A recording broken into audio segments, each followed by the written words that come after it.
Hey, what's happening, everybody? I wanted to talk about the iPhone 16e. The main reason I even got that iPhone to begin with is a lot of people in the beginning, a lot of these tech journalists, before the phone was even released to the public, they were talking a lot of trash about it, basically making it seem like a trash phone. Now, the one thing that I will agree with some of these folks on is, yeah, it's $599, $600 iPhone. And anyway, yeah, I mean, that could be like the thing. It's supposed to be the SE version. It's supposed to be the budget line. So could it have been a little less expensive? Sure, it could have. But with all that being said, a lot of people were just saying like, hey, they made it sound like it was going to be the worst iPhone that ever made. And at the end of the day, I have been using the iPhone 16. I'm recording this video with it. I have been using the iPhone 16e as my daily driver since it came out. And it's been a wonderful phone. And it's a phone that I recommend.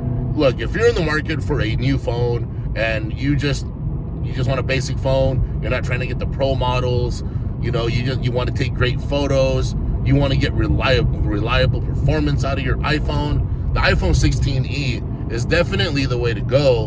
And I recently mentioned in some videos that I've been traveling a lot lately, and I've been using the iPhone 16e as my main travel device, and it is doing everything perfectly. And the best thing about the iPhone 16e that I really like is the battery life. The battery life is amazing on the iPhone 16e, and as a lot of you already know, if you're traveling, you're going here, you're going there, you don't exactly always have the opportunity to charge up your phone. Now, I know they make battery packs, and I know they do all that, but come on, in the real world, when you're out running around, you're doing this, you're doing that, you're not always remembering to bring your battery pack with you, or you probably don't even have one, who knows? So it's really nice and convenient to have a phone like the iPhone 16e that has exceptional battery life. And the second important thing, or the other important thing, whenever you have a phone and you're traveling with it, you want a good display. You want a display you can look at. And I'll tell you something right now, the display on the iPhone 16e is absolutely wonderful. And like I said, when you're traveling, you don't want to be struggling with a bad display. You don't want to have anything that'll make your trip any more stressful than what it already is.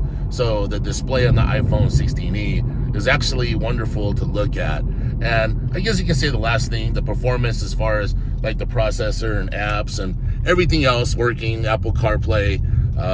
Like I said, it was a flawless experience. So, like I said, when the phone first came out, you had a lot of tech journalists that were just throwing a lot of shade at it and making it sound like it was going to be the trashiest phone that ever came out. And it's been the exact opposite. The iPhone 16e, it's basically the little phone that could.